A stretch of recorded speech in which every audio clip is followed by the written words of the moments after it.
hjertelig velkommen tilbage til Jul under bordet. Jeg er Torben Sitteskilning Lundqvist, og jeg er jeres vært i aften. Velkommen til anden søndag advent. Vi har et ekstremt spændende program til jer igen. Nisserne er tilbage, og det samme er julemandens jul. Vi hørte, I så godt kunne lide det. Til sidst har vi et spændende interview med Haben Schnuppen Schnappen Pølse med æg.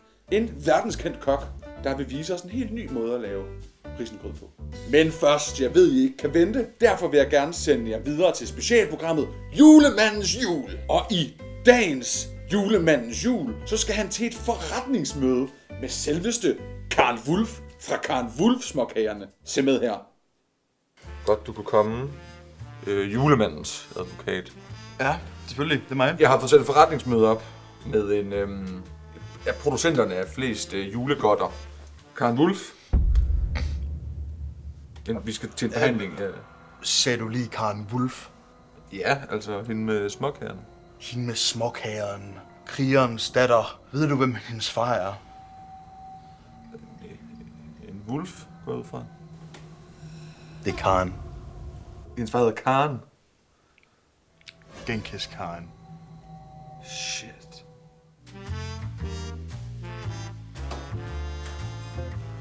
Hej Karen. Det er min advokat. Julemandens advokat. Den er her lige for at sørge for, at alt foregår efter den korrekte lovgivning. Det er jo godt. Vi har prøvet at få et møde op og køre. Du kan ikke få et ord ind. Hun tager ordet. Hun siger så meget, at du ikke kan få et ord ind. Hvis vi skal kunne håndtere Genghis Khans datter, så har vi brug for en strategi. Lad mig lige finde det. Jeg har fundet det. Det var hurtigt.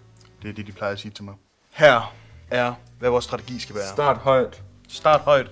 End et godt sted. Altså, hvis du virkelig vil prøve, så skal du også imponere hende. Altså, jeg er jo julemanden. Og du skal imponere hende. Du skal dyste hende i en... Du skal dyste hende. Sådan et lille trick, som lige at flytte teen lidt væk fra hende. Planen er, at vi gerne vil have jøder i jødekager. Men hvis hun er så farlig, er det måske bedre med peber i pebernødder. Vi mener jo, der er et problem med dine småkager, Karen. Sådan som vi kan se det, ifølge markedsanalyserne, så er der vanilje i vaniljekransene. Ja. Men når det gælder brunkagerne, og særligt jødekagerne, så mangler de deres essentielle ingrediens. Og derfor så mener vi også, at pebernødder er der problemer ved. Hvad er startskuddet, og hvor vil vi gerne ende henne? Vi skal ikke engang starte højt, vi skal starte utroligt højt. Det er en kriger, vi er op imod her. Desto højere vi starter, desto bedre og højere bliver vores slutresultat. 500 gram i en pose pebernødder. De bliver uspiselige, og det er ikke godt, men 500 gram i en pebernød. Der er et eller andet salgstrik med, at man siger et højt tal, og så er det de tænker på. Lad os bare sige 1 i stedet for 1 kilo. 1 kilo. 1 kilo i hver pebernød. 1 kilo i hver pebernød. Fuldstændig genialt. Hvis du tilføjer et kilo peber til hver pebernød, så vil det føles mere retfærdigt for dine forbrugere. Jeg er julemanden! Jeg er din advokat! Jeg er julemanden! Der står en masse presse ude og venter på os. Jeg tænker, vi må ud og sige hej til dem. Jeg vil gerne hjem. Også Karen. Karen, du er hjemme. Det er dit hjem, det her. Kom Karen, der er presse udenfor. Kom nu op, Karen, ikke også? Hvis du nu lige tager dig lidt sammen her, ikke også?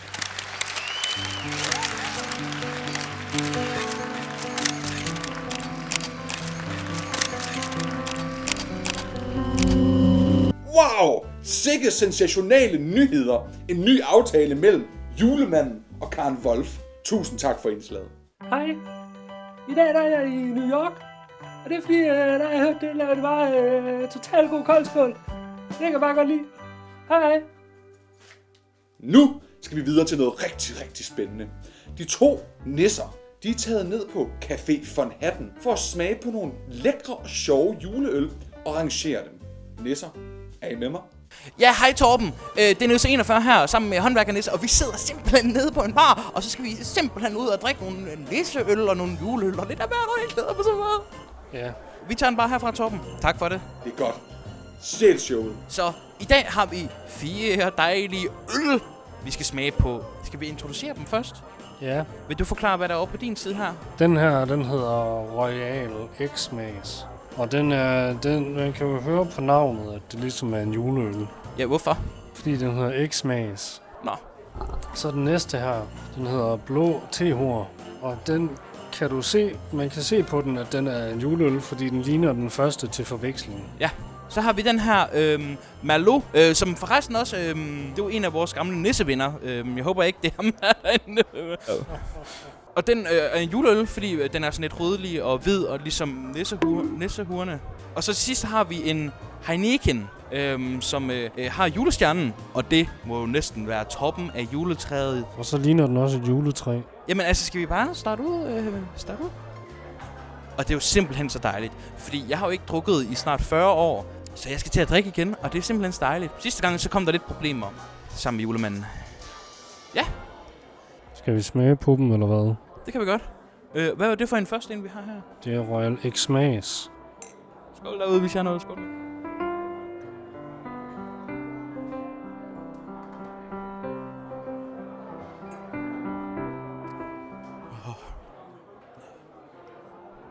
Den smager vel nok dejligt. Jeg har aldrig smagt noget bedre. Heller ikke pebernødder fra julemandens kone. Det er bedre end nissesavl på en varm fredag. Hvad synes du om øllen? Håndværkernisse. Den smagte vel nok dejligt. Skal vi drikke den næste nu? Lad os gøre det. Hvad er det næste, vi har med her? Håndværkernisse. Det er sådan en blå tehor, og som I kan se på den, så lignede den forrige, og derfor er det en juleøl. Fordi den er hvid og blå og rød, ligesom jul. Hvad er der egentlig blot ved julen? Håndværkernisse. Det er fordi, der bliver mørkt så hurtigt, og så er himlen helt mørkeblå. Men mørket er også dejligt. Det er der, man føler sin ro, og man glemmer sine mørke tanker. Nå, men du har hældt op til os, håndværkernisse. Ja, og det er helt lige. Så synes jeg bare, vi skal... Skål!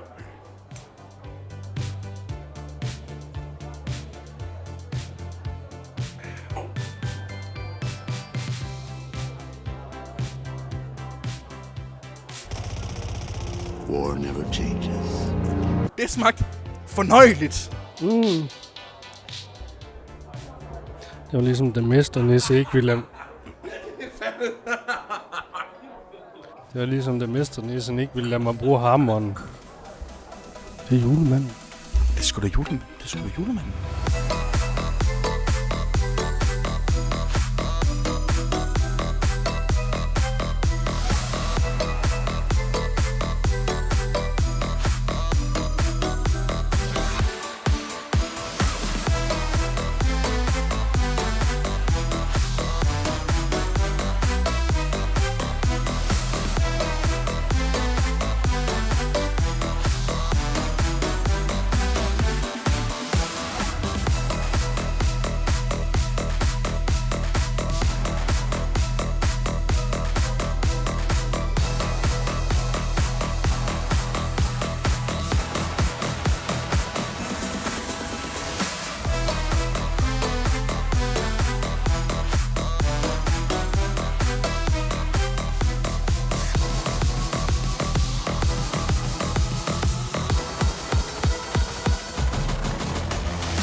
Han skulle ikke være her.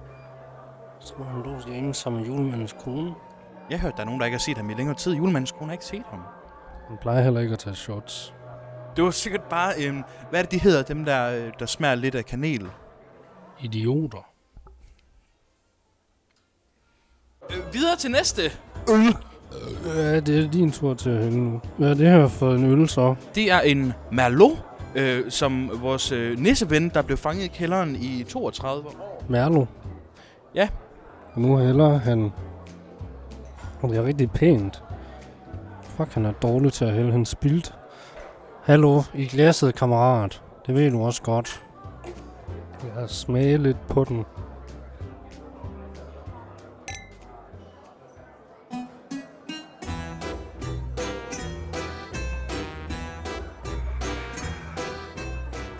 Den smagte godt. Det var altså ikke et øl. Den smagte julemandens kone. Ligesom når hun lugter ud af munden, når hun har været alene. Hvordan ved du sådan noget, håndværkernisse? Det er fordi, så råber hun af os. Hvorfor ved du, hvordan hun lugter ud af munden? Det er fordi, hun råber af os. Hun har aldrig råbt af mig. Hun har altid Videre til næste øl. Den næste øl her, som I nok kunne se, det var juletræsøllen. Og det er den, der ligner et juletræ med julestjernen på toppen af mærket-agtigt. Så den tror jeg kommer til at smage rigtig godt. Den lugter i hvert fald godt. Den lugter virkelig af noget lort og noget pis og en bunke savl på en varm fredag. Det troede jeg var en god ting. Lugten er ikke særlig rar. Hvad var det, den hed? Nis 41. Heineken. Heineken. Kender du ikke det, når din nissekammerat Neken kommer forbi og siger du, Heineken? Det gør jeg i hvert fald. Skål!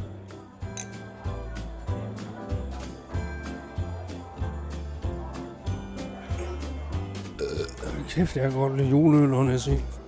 Jeg tror, jeg skal tilbage til AA. Jeg skal ikke ud og ryge en smøg. Men først så rører jeg lige en smøg. Jeg skal ud og ryge en smøg.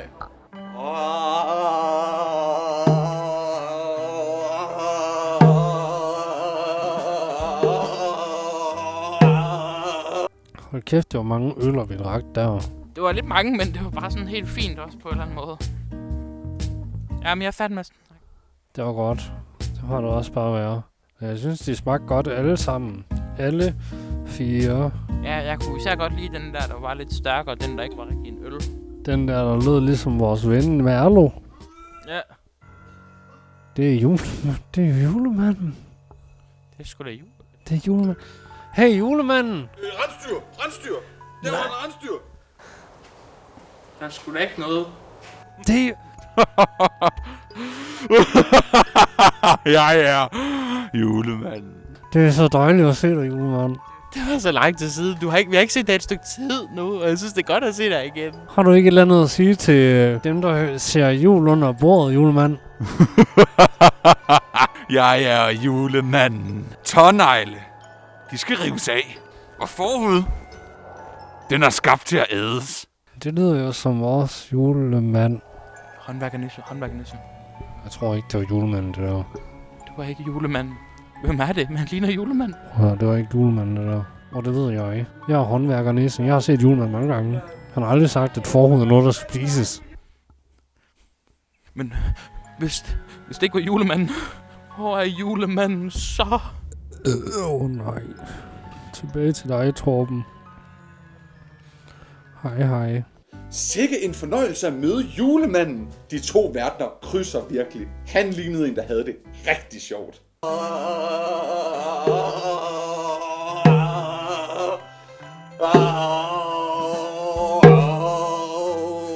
Nu er jeg tilbage her i studiet med vores faste studieinterview.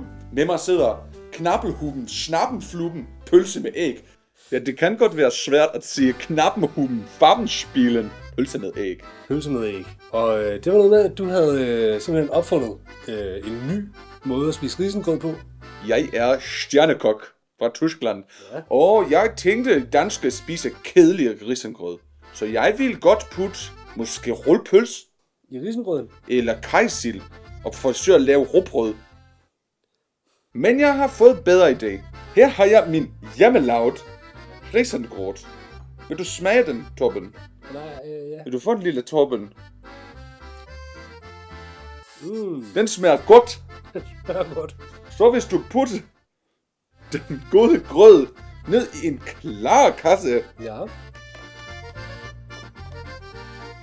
Ja, det ser nok appetitligt ud. Og så kan man... Du kan slikke skålen. Du har været en dygtig skøndreng. Her kan man for eksempel putte leverpostej. Eller man kan putte måske hubenschnaf. Det er den bløde del af hunden. Der kan man også putte i, og så laver det en lidt sødlig krydret smag. Men jeg har nu besluttet mig for en helt ny opfindelse. Okay. De gamle tider er svundne. Dagen er grå og mørke. Livet er ikke livet værd. Ja, det må jeg meget undskylde sige, at vi havde en teknisk fejl, men vi er stærkt tilbage igen. Nå, men det er ikke den bløde del af hunden, jeg kommer i. Nej. Det er mandel. Mandler, ja, i din kolde risengrød. Så kan man putte mandler og for eksempel flødeskum eller sådan. Ja. Men ja, så putter man bare en hel pose dejlige mandler ned, og så ligner det små afføring ned i den hvide sne. Ja. Ja, afføring i den hvide sne, det er et potentielt navn til retten. Ja. Viser det til seerne derhjemme, kan man se, det ligner små kugler. Og hvis I vil se ned i, så ser I det smukke syn af en dejlig vintermark, hvor der er en lille hjort, der har gået og pruttet nogle små lorte. Det lyder lækkert. Kære Torben, vil du ikke smage på min ret? Jo. Det smager rigtig godt. Mm. Det har en særlig tysk smag. Ja. For aldrig har prøvet en grød, der knæser så meget. Der er også en lille leg. Mm. Når man kan have sådan en god grød, og man kan ikke spise mere, så skal man putte noget ned i grøden. Mm-hmm. Og så den til at finde det i grøden. Altså det, du har derovre? Den er her. Hvad laver du, Torben? Nyder din dejlige hårde grød? Så tager man sin sko, og så putter man den ned i grøden.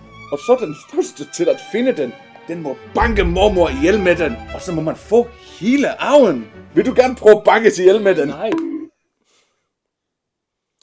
Det var den tid, vi havde i dag. Mit navn, det er som altid Torben, julekugle elsker, nissekugle rører, julemandens kones største fan, Lundqvist, og vi takker af her fra jul under bordet. Tak fordi I så med.